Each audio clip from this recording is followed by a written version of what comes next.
ஏன்னா இந்த ஃபேன் எனக்கு ரொம்ப லென்த்தா இருக்கு, ஒரு அரை அடியில மடிச்சு வச்சு வெட்டிருங்க. தம்பி அரை அடியில வெட்டிடுவாங்களோ? வெட்டிடலாமே. வெளில போய் ஒரு டீ குடிச்சிட்டு வந்துடுறேன். சரி போயிட்டான்.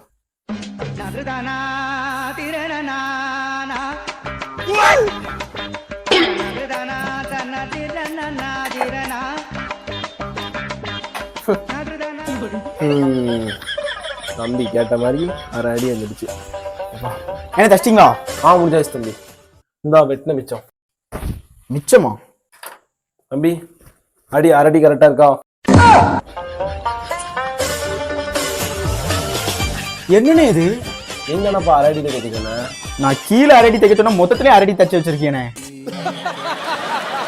ஏப்பா தச்சத்துல கொடுத்துட்டு போப்பா. இந்த ட்ரெண்டிங் தெரியாத தச்சு கொடுத்து நம்ம தப்பு.